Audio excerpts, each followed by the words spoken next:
सगळ्यांना जय शिवराय. माझी एक मराठा समाजाला एक विनंती आहे की सगळ्यात अगोदर हे सांगतो की आता माझी तब्येत बरी आहे.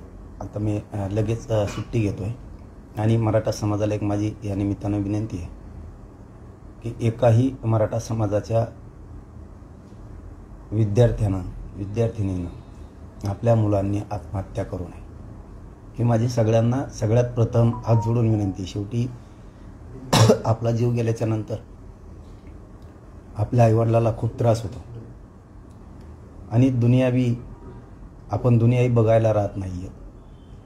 एखाद्या टक्क्यावरून तुम्ही हुकलात किंवा फीची काही शाळेची अडचण आली तर येऊ द्या, एक वर्ष लेट करू, रिपीट करून पुन्हा लढून जिंकू, पण कोणी आत्महत्या करू नका ही सगळ्यात अगोदर महाराष्ट्रातल्या सगळ्या बांधवांना माझ्या हात जोडून विनंती आहे. तुम्हाला सगळ्यांना मराठ्यांना आरक्षण मिळाल्याशिवाय मी एक इंचही मागं हटणार नाही हा शब्द आहे माझा तुम्हाला.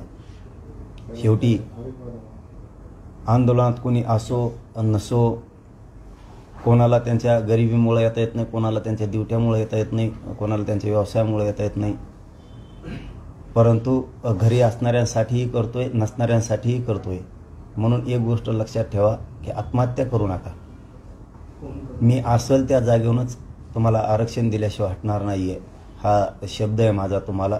मी प्रामाणिक आणि इमानदारीनं या समाजाच्या गोरगरिबांच्या लेकरासाठी काम करतोय. हे लेकरं मोठे व्हावीत हीच माझी अपेक्षा आहे. म्हणून माझ्या समाजाला विनंती आहे की आपण कोणीही आरक्षणासाठी कशासाठी आत्महत्या करू नका. काहीही झालं, कितीही ताकद लावायची वेळ आली तरी लावणार, पण आरक्षण मात्र मिळून दिल्याशिवाय थांबणार नाही. म्हणून आत्महत्या करू नका ही माझी खूप तळतळीनं तुम्हाला हात जोडून विनंती आहे. कारण आता लढायचं आहे. कारण मी पण सांगितलं आता उपोषण नाही करायचं, आता लढायचं आहे. त्याच्यामुळे कोणी मरायचं नाही. आता लढून मिळवायचं आहे. कारण आपण पण क्षत्रिय मराठी आहेत. आता आपणही दाखवू की आम्ही लोकशाही मार्गाने पण केलं, हातापाय पडून सुद्धा मागणी केली, कायदेशीरही केली, लोकशाहीची नियमाचं उल्लंघनही केलं नाही, कायद्याचंही केलं नाही. 2.25 वर्ष सातत्यानं आणि सलग आम्ही लढलो. सरकारला जर ते आता गोडीत जमत नसेल तर लढूनही मिळायची ताकद आपल्यात आहे. म्हणून लढून मिळू. कोणीही आत्महत्या या पुढच्या काळात करू नका. तिसरा मुद्दा महत्त्वाचा सांगतो की तारीख फक्त मागं पुढं होईल, पण होणारच नाही शक्यतो. 22 फेब्रुवारीपासून 22 फेब्रुवारी ते 22 मार्च या एक महिन्याच्या कालखंडात 22 फेब्रुवारी कारण शिवजयंती असल्यामुळं आपल्याला तिथपर्यंत आपला मोठा उत्सव आहे, सण आहे आपल्यासाठी, आपल्या राजांचा जयंतीचा. त्याच्यामुळं लोक गुंतलेले असतात, त्याच्यात कामात असतात. 22 फेब्रुवारी ते 22 मार्चपर्यंत आपल्याला एकत्र गाठीभेटीचं नियोजन करायचं आहे. म्हणजे कसं की एखाद्या गावात राज्यभरातल्या पश्चिम महाराष्ट्र असू द्या, खानदेश विदर्भ असू द्या, मुंबई असू द्या, एखाद्या खेड्या गावात जर काही अडचण आली तर ती एखाद्या वेळेस आम्हाला माहीत होत नाही. आणि आमची काय माहिती असेल तर डायरेक्ट गाव खेड्यापर्यंत एखाद्या वेळेस जात नाही. म्हणून इथून पुढं प्रत्येक गावातली आडी अडचण ही आम्हाला माहीत झाली पाहिजे. छत्रपती भवनला आपल्याला माहीत झाली पाहिजे आणि इथली माहिती थेट गावापर्यंत गेली पाहिजे. म्हणजे असं व्हायलाच नको आता की मधला कोण माहिती देत नाही किंवा मधीच माहिती गाळली जाती. गोरगरिबाच्या अडचणी मग सोडवायच्या कशा, याच्यासाठी ना 22 फेब्रुवारी ते 22 मार्चपर्यंत थेट गावाची अडचण आम्हाला कळाली पाहिजे आणि आमची इथली माहिती थेट गावात कळाली पाहिजे. यासाठी एक लोकांना भेटायचं आपण या महिन्याभराच्या काळात. तुम्ही कधी या, पण राज्यातल्या प्रत्येक गावातून म्हणतो, राज्यातल्या प्रत्येक गावातून हे आपण छत्रपती भवनलाच निवेदन करतोय सगळं. 22 फेब्रुवारी ते 22 मार्चपर्यंत प्रत्येक गावातली अडचण आम्हाला कळाली पाहिजे. म्हणून महाराष्ट्रातल्या प्रत्येक गावातल्या माणसानं 22 फेब्रुवारी ते 22 मार्च या एक महिन्याच्या कालावधीत कधीही या. उपोषण करते म्हणजे 2.25 वर्षापासूनचं कोणी आपल्या गावात उपोषण केलं असलं तर ते या, साखळी उपोषण करते या, आंदोलन करते, अनेक वेगळे वेगळे आंदोलनं करणारे होते, सभा घेतल्यात, त्याचे नियोजक आयोजक सेवक होते, स्वयंसेवक होते, ते मोर्चातले आपल्या सगळे एकूण जे जे उपोषण करते होते, ज्यांनी ज्यांनी याचा सहभाग घेतला आहे, सगळ्या मराठा समाजानंच घेतला, पण सगळाच मराठा समाज नाही येऊ शकत, यांनी या. आणि विशेष आता शेवटचं सांगतो, आपल्याला गाव टू गाव जोडायचं आहे. कारण काय होतंय, गोरगरिबाला जर अडचण आली त्यांनी सांगायचे कोणाला. एखाद्या दिवशी माझ्या जवळचे सुद्धा फोन उचलत नाहीत, मग गोरगरिबांनी काय करायचं. म्हणून ह्या महिन्याच्या काळात डायरेक्ट कनेक्टिव्हिटी करायची, आपल्याला डायरेक्ट कनेक्ट करायचं. गरीब लोक ते डायरेक्ट छत्रपती भवन, कोणाला अडचण आली तो डायरेक्ट त्याच्यापर्यंत मेसेज जाणार आहे किंवा आमच्यापर्यंत येणार आहे.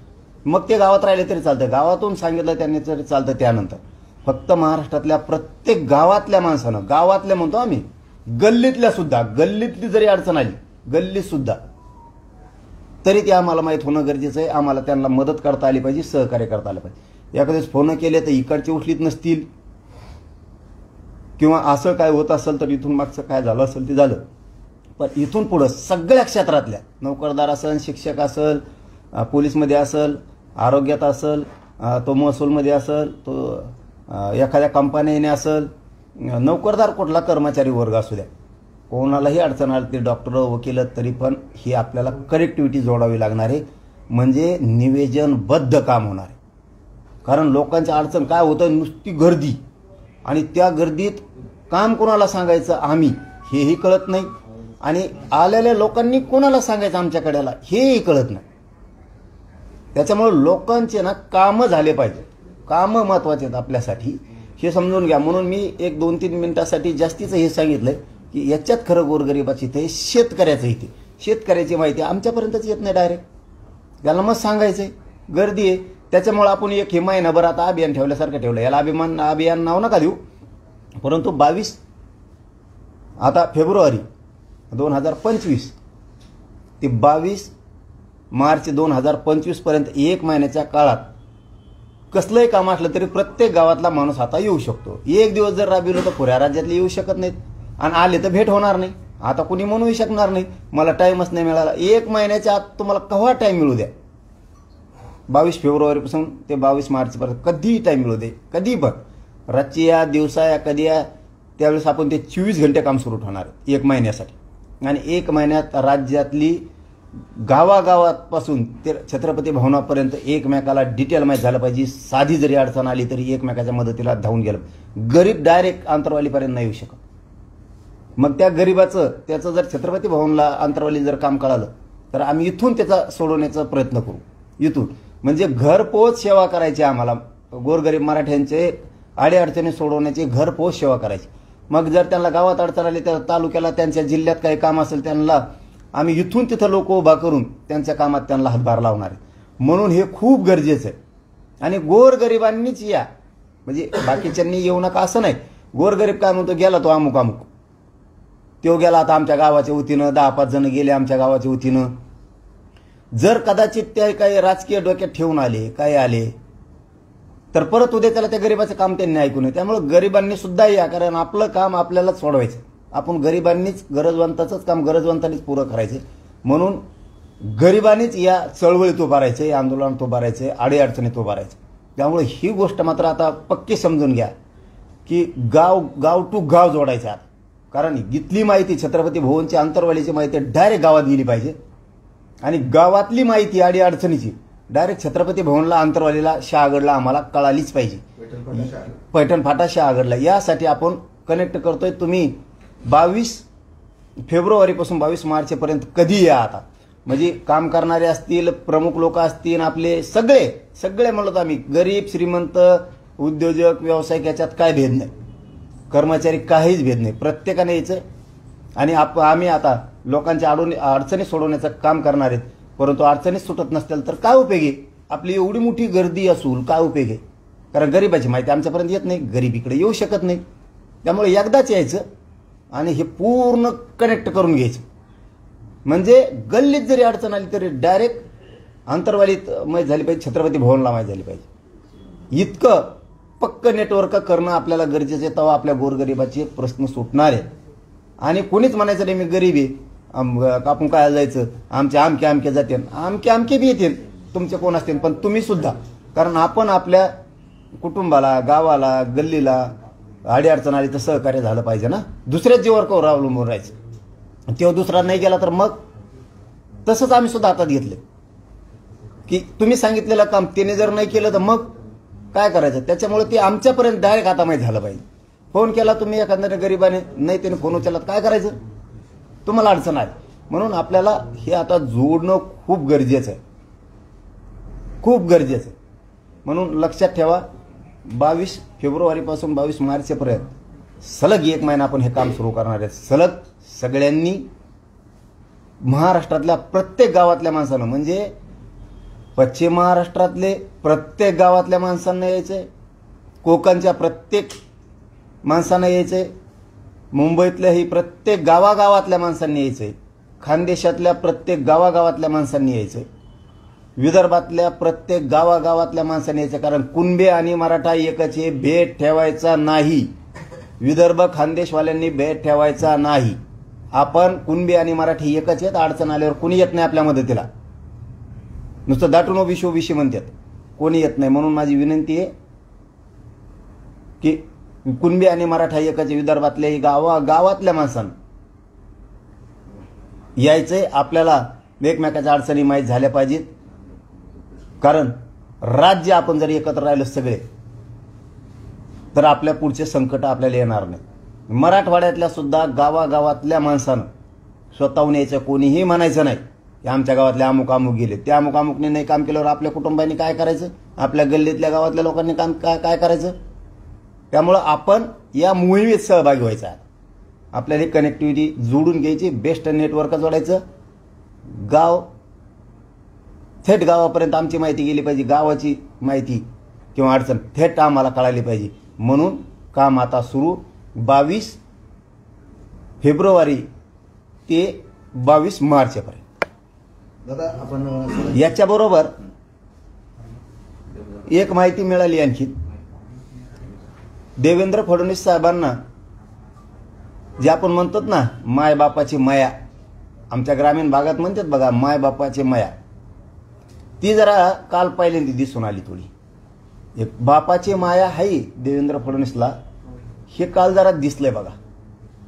कारण त्यांना एका कुठल्या तरी पत्रकार बांधवांनी प्रश्न विचारला, तुम्ही वर्षावर कधी जाणार आहे, तर त्यांनी सांगितलं की मी वर्षावर जाणार आहे, परंतु माझ्या मुलीची परीक्षा आहे, त्याच्यामुळं मी सध्या जाणार नाही, परीक्षा झाल्यावर जाणार आहे नंतर वर्षाला. आम्हाला एक पहिल्यांदा असं दिसलं की बापाचं काळीज आहे. पण फडणवीस साहेब, माझा एक प्रश्न आहे, तुम्हाला जर तुमच्या लेकीबद्दल बापाचं काळीज आहे तर माझ्या गोरगरीब मराठ्यांच्या पोरांबद्दल तुम्हाला मायेचं काळीज कसं काय. तुमच्या लेकीसाठी तुम्ही 500 मीटर सुद्धा जाऊ शकत नाहीत वर्षावरती, तुमच्या सागरपासून वर्षापर्यंत 500 मीटरवर जाऊ शकत नाहीत. कारण लेकीच्या शब्दाच्या पुढे तुम्ही जाऊ शकत नाहीत. लेख काय असते कळालं का आता तुम्हाला. आमच्या आत्महत्या झाल्यात, आमचे काळज कापून गेलेत. लेकीच्या मायासाठी तुम्ही बंगला सोडू शकत नाहीत, लक्षात ठेवा. फक्त परीक्षेची तुमच्या लेकीची, ती मोठी व्हावं आमच्या शुभेच्छा आहेत, पण तिच्यात आमचे लेकरं का बघत नाहीत हा माझा सवाल आहे तुम्हाला. आता कशामुळे बघत नाहीत तुम्ही. आता तुमची लेख मोठीच व्हावी ह्या शुभेच्छाच्या, तुम्ही मोठे व्हावात ह्या शुभेच्छाच्या अख्ख्या महाराष्ट्राच्या. पण तुम्ही जर तुमच्या एका लेकीसाठी लेकीचा शब्द ओलांडू शकत नाहीत, 500 मीटरवर तुम्ही घर बदलून जाऊ शकत नाहीत, का तर तिचं शिक्षण बुडल. माझे लेकरं मरायला लागलेत आत्महत्या करून, का तिथं तुम्हाला माया येत नाही कधी की माझ्या गरिबाच्या मराठ्यांना हक्काचं आरक्षण द्यावं. आणि आमच्या डोळ्यातून अश्रू वाहायला लावता, आम्हाला फाश्या घ्यायला लावता. ही दुजा भाव चांगला नाही, कारण तुम्ही महाराष्ट्राचे प्रमुख आहेत. लक्षात असू द्या, मला कालपासून असं माझं तळतळ लागली की स्वतःच्या लेकीसाठी तिचा शब्द मोडू शकत नाहीत तुम्ही. आणि माझे लाखो मराठ्यांचे लेकर आज रस्त्यावर आहेत, करोडो गोरगरीब रस्त्यावरती आहेत, करोडो लेकरांचे मायबापांचे लेकर आत्महत्या करून फाशी घ्यायला लागलेत. आणि तुम्ही दातडं काढिता नुसते बघा, इकडे तिकडे हिंडाता, या देशात जा त्या देशात जा. लाजा वाटून द्या यार थोड्या तुम्हाला. जसं स्वतःच्या घरातलं लेकरू तसं राज्यातलं लेकरू समजायचं शिका. केलं वाटलं तुम्ही मराठ्यांचं, आमच्या लेकराचं केलं, धनगराच्या पोराचं वाटलं असंच गोड गोड बोलू बोलू. त्यांनाही आरक्षण देतोच म्हणले होते. ही नियत तुमची चांगली नाही फडणवीस साहेब. जसं तुमचं लेकरू आहे तसं महाराष्ट्रातलं लेकरू तुम्ही मानलं पाहिजे, कारण या उभ्या महाराष्ट्रानं तुम्हाला मोठं केलंय. सोपी गोष्ट नाहीये. हतबल झाला होता तुम्ही. याच मराठ्यांनी तुम्हाला ही आनंद बघायला मिळाला दिलेला आहे खुर्ची. हो, तळतळे आमची सुद्धा आहे, तुमची जशी तुमच्या लेकीसाठी तळतळे. तिचा शब्द मोडून तुम्ही नाही जाऊ शकत त्या वर्षा बंगल्यावर राहायला, कारण तिची परीक्षा आहे. तर आमचे पोरं 1% नोकरीवर फाश्या घ्यायला लागले. आमचे बाप रात्रंदिवस कष्ट करतात.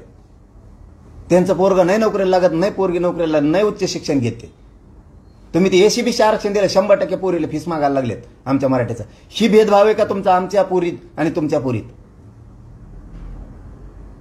तुम्ही ईडब्ल्यूएस घालून बसले आमचं आणि खापर आमच्यावरती फोडीदा. आमच्या लेकराचं वाटोळं केलं तुम्ही पोराचं आणि पोरीचं. विनाकारण काही कारण नसताना ईडब्ल्यूएस घातलं. आज आमच्या लेकरा लागले असते. ही तुझ्या भाव करता का तुमच्या पोरीत आणि आमच्या पोरीत? तुम्ही तुमच्या पोरीचा शब्द ओलांडून तुम्ही 500 मीटरवर बंगल्यावर सुद्धा जाऊ शकत नाहीत. आमच्या लेकराचे मुडदे पडले, किती वाईट वाटत असतं आम्हाला. काल आमच्या 4 आत्महत्या झाल्या तरी तुम्ही आणखी डिसिजन घेत नाहीत. काल कॅबिनेट झाली तरी तुम्ही शिंदे समितीचा आणखी डिसिजन घेतला नाही. तिने गॅजेट लावतो म्हणले, तुम्ही आणखीन लावले नाहीत. केसेस मागे घेतल्या नाहीत. वंशवळ समिती तुम्ही गठीत केली नाही. ही कोणता भेदभाव आहे? कोणते लेकरं बघताय तुम्ही? उघडा डोळे महाराष्ट्रातल्या मराठ्यांना. आता तरी महानेता म्हणता. उघडा आता तरी डोळे. फडणवीस साहेबांचं कालचं स्टेटमेंट आहे, त्यांच्या लेकीला शुभेच्छा, ती प्रचंड मोठी व्हावी. पण आमच्या लेकी बाळीचं काय? उघडा जरा डोळे मराठ्यांनी. म्हणा महापक्ष, हे सत्ता, महानेता, काय नेतार्थ? फडणवीस साहेब स्वतःच्या मुलीची परीक्षा आहे म्हणून 500 मीटरवर सागरपासून वर्षा बंगला तिथं जात नाही. 500 मीटरवर. आणि आम्ही फडणवीस साहेब मोठे व्हावेत म्हणून आमचे लोक 600 किलोमीटर इकडून तिकडे तुडीत जातात मुंबईपर्यंत. पण आपल्या लेकीबाळीला काही नाही रे देत. हे जी फडणवीस साहेबांना स्वतःच्या लेकीबद्दल माया आहे, आज ते मायबाप आहेत महाराष्ट्राचे, पालकत्व त्यांच्याकडे, हीच माया त्यांना मराठ्यांच्या लेकाबद्दल, लेकीबद्दल पाहिजे. धनगराच्या लेकाबद्दल, लेकीबद्दल पाहिजे. कारण धनगराला सुद्धा 10 वर्ष झालं फसवलेलं. कधी देणार आरक्षण? ही किती मोठं डोकं उघडा जरा मराठ्यांनी. जरा डोक्यात उजाळा पाडा तुमच्या. एका मीडियाच्या बांधवाने त्यांना प्रश्न विचारला, तुम्ही वर्षावर का जात नाही? तिथं काय काळी जादू आहे का? ते म्हणे काळी जादू नाही, माझ्या पोरीची 10वीची परीक्षा आहे. आणि पोरगी म्हणली, पप्पा तुम्ही जाऊ नका, परीक्षा झाल्यावर जाऊ. तर यांनी सांगितलं मी जायचं रद्द केलं, कारण पोरीची परीक्षा आहे, पोरीचं भविष्य आहे, पोरीचं शिक्षण महत्वाचं आहे म्हणून नाही जायचं. 500 किलोमीटर गेले, काय बुडून शाळा भविष्य. पण बघा, शिक्षणाला, नोकरीला, लेकराला किती महत्व दिलं जातं. मराठ्यांना आहेत का डोके ठेकायला तुमचे? लेकीला, पोरीला, आपल्या शिक्षणाला, भविष्याला किती महत्व दिलं जातं. शिका फडणवीस साहेबाकडून मराठी जरा. स्वतःचं लेकरू मोठं करायचं आधी, मग बाकीचं बघायचं. हे फडणवीसांचं संदेश आहे. मग वर्षावर फिरशावर जाता येईल कुठं जायचं तिथं, असा त्याचा अर्थ होतो. जरा स्वतःचे मराठ्यांनी लेकरं करायचं बघा मोठं. स्वतःच्या लेकीला शिकता येणार, स्वतःच्या लेकाला शिकता येणार. आरक्षण मिळालं आणि तुम्ही नुसते बसा ढोलवाजी दुसऱ्याचीच. आरक्षण मिळालं पाहिजे, आरक्षण मिळालं नाही पाहिजे, नेताच निवडून आला पाहिजे, बसा ढोलवाजीत. भाजप, शिवसेना, राष्ट्रवादी, काँग्रेस, करा नुसतं पक्ष. घ्या मुडदे पाडून स्वतःच्या पोराचे. आणि मला नाव ठेवता, याच्यामुळं घोडे लावतो मी यांना. मला का पिसाळ कुत्र चावलं का? यांच्यात असा दुजा भाव आहे. स्वतःच्या लेकराबद्दल वेगळी वागणूक आणि दुसऱ्याच्या गोरगरिबाच्या लेकरांबद्दल वेगळी वागणूक. म्हणून मी यांना बोलतो. मी काय माझ्या स्वार्थासाठी बोलतो का रे मराठ्यांनो? आपलेच गोरगरिबांचे लेकरं मोठे व्हावेत म्हणून बोलतो. का बोलू नये यांना? हे असे दुजा भाव करतात. जर फडणवीस साहेब असे दुजा भाव करणार असले, मला लवकरच निर्णय घ्यावा लागणार आहे महाराष्ट्रात उग्र आंदोलन करण्याचा. आम्ही मुंबईला पण जाण्याचा निर्णय, जर फडणवीस साहेब तुम्ही असं करणार असलात ना, तर मला निर्णय घ्यावा लागणार आहे. आम्ही लवकरच शिवाजी पार्क आणि आझाद मैदानची पाहणी करायला जाणार आहे. आम्हाला पर्याय नाही. तिथे जेवढे जेवढे ग्राउंड आहेत मुंबईतले आम्ही पाणीसाठी आम्हाला जावं लागणार आहे आणि मी ती तारीख सुद्धा लवकरच डिक्लेअर करणार आहे. कारण कालपासून माझी सुद्धा तळपायाच्या आग मस्तकाला गेली. लेखीच्या शब्दापुढे एक मुख्यमंत्री जाऊ शकत नाही, तर मग आमच्या लेखाबाराचं एवढं वाटोळं झालं. मग या मराठ्यांच्या गोरगरिबांच्या लेकराच्या शब्दाच्या पुढं फडणवीस साहेब कसं काय जाते? सरळ क्लिअर आहे.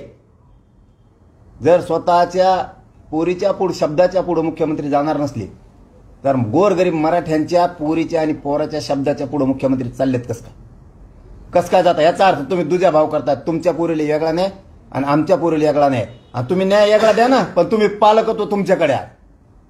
तुम्ही नसतात तर आम्ही बोलणार बी नाहीत तुम्हाला. राज्याचे मुख्यमंत्री तुम्ही आहेत, प्रमुख तुम्ही आहेत. तुम्ही दुजा भाव केला नसता तर आम्ही तुम्हाला बोललोही नसतो. आणि तुम्ही दुजा भाव केला तरी चालेल. तुमच्या पोरीला माया करा, आमच्याला करू नका. पण तुम्ही प्रमुख नसायला पाहिजे होते. तुमच्याकडे पालकत्व महाराष्ट्राचं नसायला पाहिजे. हे चांगलं नाही चाललं. तुमची जी वागणूक चालली ना फडणवीस साहेब, ही चांगली नाही चालली. ज्यावेळेस संकट उभं आहे ना त्यावेळेस मराठ्यांनी तुम्हाला आनंदाची खुर्च्या दिलेल्या आहेत. आणि तुम्ही मस्ती आल्यासारखं जर करताल आणि मराठ्यांशी गद्दारी बेमानी करता तर फळ मी त्याचं भोगायला लावणार आहे. कारण मला मराठ्यापेक्षा मोठं कोण नाही. फक्त मराठ्या सांगतो डोळे उघडा. आता तरी उघडा डोळे जरा, बघा काय संदेश आहे ते. स्वतःच्या लेकीसाठी सगळं बुडवलं तरी चालन, डुबलं तरी चालत, शब्दाच्या पुढे जायचं नाही. पण आपल्या लेकरांचं वाटोळं झालं पर फाश्या घेतल्या तरी चालत. ही भूमिका चांगली नाही. मराठ्यांनी डोळे उघडा. मी तुमच्या लेकीबाळीसाठी लेकरा बाळासाठी करतोय. सावध व्हा. इथून पुढे तरी एकजूट राहा. आता पाटील, आज मुख्यमंत्री बीडमध्ये येत आहे आणि कालचं दिवसभराचं रामायण तुम्हाला माहित आहे. धनंजय मुंडे राजीनामा देतील असं सगळे म्हणत होते, पण ते काही दिसत नाही. तुमच्या मागणीची किंवा त्या अंजली दमानी यांच्या मागणीची किंवा त्यांनी दाखवलेल्या पुराव्याची दखल सरकार काही घेताना दिसत नाही. ते ऑस्ट्रेलिया मुख्यमंत्री नाही तर कुंकड येऊ, मला काय त्याचं देणं घेणं नाही. ते कुंकड आलं तर फक्त दुजा भाव करू नये. स्वतःच्या लेकीत महाराष्ट्राच्या लेकी बघाव, महाराष्ट्राचे पोरं बघाव आणि ते आरक्षण मागतात ते मार्गी काढावं. कारण आमचं ते हक्काचं आहे, नोंदी आहेत. एखाद्या भंगार नेत्याचं ऐकून तुम्ही आम्हाला आरक्षण देत नाहीत म्हणजे ही वाईट गोष्ट आहे. लक्षात ठेवा मुख्यमंत्री साहेब. आपण कोणाचेच नाहीत, पक्ष नाही पक्ष नाही, आपण फक्त मराठ्यांचा आहे हे ध्यानात ठेवा. मी सोडत नसतो. माझ्या समाजाला जर तुम्ही अडचण उभा करायला लागलात ना गोड गोड बोलून, तुम्हाला वाटतं सत्ता, आता ते सत्ता न फत्ता काही नाही हे बी ध्यानात ठेवा. एकदा जर बिथरलोत ना आम्ही मराठी, सत्ता फित्ता काही नाही. ध्यानात ठेवा. तुमच्या लेकीला वेगळा नाही, तिच्या शब्दाच्या पुढे जायचं. हे लेकी बाळी तुमच्या नाहीत का? कारण तुम्ही प्रमुख आहेत. तुम्ही प्रमुख आहेत, ध्यानात ठेवा. दादा, तुम्ही आता असं म्हणताय शांतपणे लढाई केली, मागण्या शांतपणे सरकारकडे मागितल्या, परंतु अजूनही सरकारने घेतले नाही. यापुढचं आंदोलन रस्त्यावरचं असणार आहे. हो, आता लढाई समोरासमोर. आता समोरासमोर आपण सांगितलं त्याच दिवशी, बस झालं. आता लोकशाही मार्गाने उपोषण केले, सगळं केलं. लोकशाही मार्गाने सगळं केलं आम्ही. हेही लोकशाही मार्गानेच राहणार आंदोलन. पण त्यांना कळणार हे अवघड झालं, हे तितकंच करायचं. आणि आपण एकदा बोललो की बोललो, आपण मोजीतच नाही कोणाला. गोरगरीब पोरावर केशी करता, आमच्या गोरगरिबांना त्रास देता, मंत्र्यांना त्रास द्यायला लावता, आंदोलनं करायला लावता आमच्या पुढं. तुमचे नाटकं बसा. आता आम्ही कोणाच्या वाटात जात नाहीत. कोणाच्या वाटा गेलं तर आम्ही सोडणार नाहीत, अजिबात सोडणार नाहीत. आता इथून पुढे छत्रपतींना बोलले तर आता निषेध फिषेध बंद. निषेध कोणत्या महापुरुषांना बोलले इकडून जाहीर निषेध नाही, फिषेध नाहीत. त्याला नीटरट्टे द्यायचे. आता राजांसाठी जेल भोगले काय होत नाही. बस यांचा महाजन मस्ती ते बसकून काही बोलून जाते. आपल्या जीव के प्राण असणाऱ्या राजांना महापुरुषांना आपण त्याच्यानंतर म्हणतो माफी मागा म्हणा, जाहीर निषेध. आणि त्याच्या फोटोला कुठे चप्पल हाणून फेपर, काय चप्पल फेपर, त्याला हाणायचंच, त्याला सोडायचंच नाही. राजापेक्षा मोठं काय नाही. कशामुळे सोडायचं नाही? इथून पुढं बंद झालं पाहिजे त्याच्यामुळं. हा आम्ही तुमच्या वाटा गेलो तुम्ही बोल नका आमच्या राजाला, आम्ही तुम्हाला नक दिला वित नाही, तुम्हाला उलट राम राम बोलला. चूक तुमची, आधी चूक आम्ही नाही करणार, कारण कायद्याला सुद्धा हे मान्य आहे. आधी चूक करायची नाही, आम्ही चूकच करत नाही. आधी अन्याय होतो तिथं न्याय कायदा करतो, न्यायासाठी कायदा. म्हणून आता बोलला, आम्ही नाही स्वतः वाटा जाणार नाही, कुठं तुम्हाला राज्यात आमच्याकडून चूक दिसणार. महापुरुषाबद्दल कोणाबद्दल बोलला की आता इथून पुढं ते निषेध फिषेध बंद. जिजाऊबद्दल बी काय बोलतेत, कोणा राजांबद्दल बोलतेत, खूप महाजन मस्ती आली त्यांना, त्याला उत्तर देत नाहीत, मग ते जास्तच करायला लागले. पाटील, नारायणगडावरचे महंत काल देशमुख कुटुंबियांच्या भेटीला गेले आणि इकडे धनंजय मुंडेंची नामदेव शास्त्रींची भेट झाली होती. या दोन भेटींमध्ये काय फरक दिसतो तुम्हाला, काय सांगा? नाही त्या गडांबद्दल नाही बोलणार मी, त्याविषयी बाबांबद्दल बोललो होतो ना, आता मी नाही बोलणार. चल धन्यवाद. तुम्ही मुंबईला जाणार आहात पाटील, नेमकं पायी जाणार, महाराष्ट्र जोडला जाणार, कसं स्वरूप असणार, काय नियोजन आहे? नाही तर आम्ही अगोदर पाहणी तर करतो, आम्हाला एकदा पाहणी करायची, कसे ग्राउंड मोकळे आहेत काय आहेत, एकदा पाहणी, ती पाणीची तारीख बी डिक्लेअर करतो आम्ही.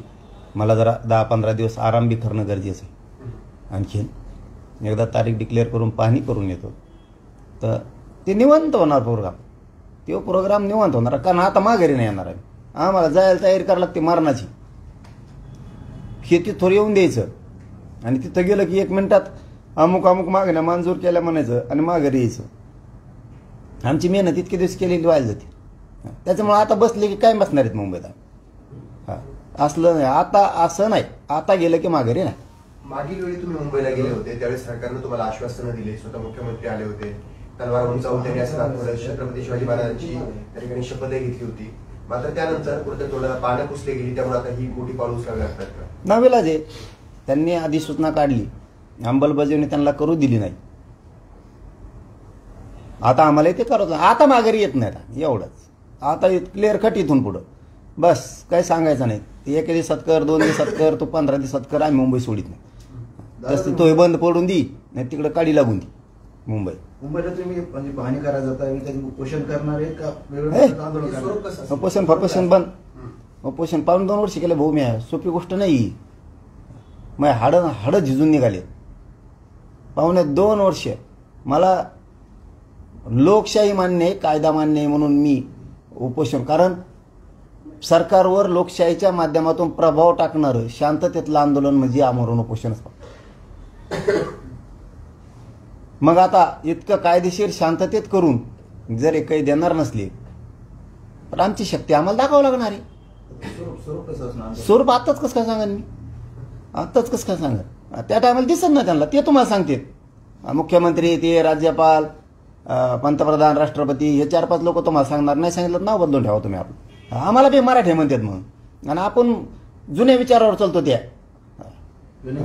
हो जुन्या विचारावर चालतो. तुमचं ना पळता बजूक कमी करतो का नाही बघा.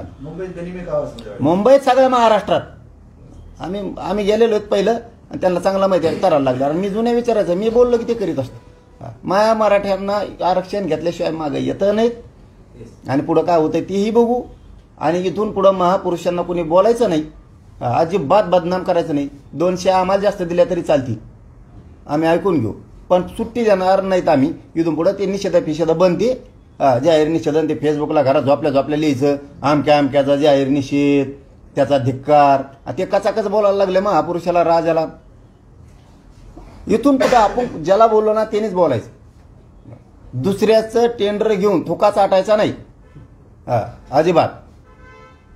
आम्ही ज्याला बोललो त्याने बोलायचं. तिसरेच बोलत येत मधीच. तुमचं काय काम आहे रे महाकडा हो, मधीच बोलत येत तिसरेच.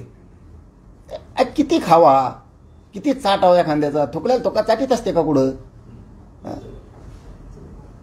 मधीच बोलत येत तिसरे सोशल मीडियावरती. त्यावर झालं तुला काय बोललो आम्ही, तू तोंडर नाव घेतलं नाही घेतलं, आणि मग तू कोणाचा आहे नेमका, हे बंद करायचं इथून पुढं अजिबात.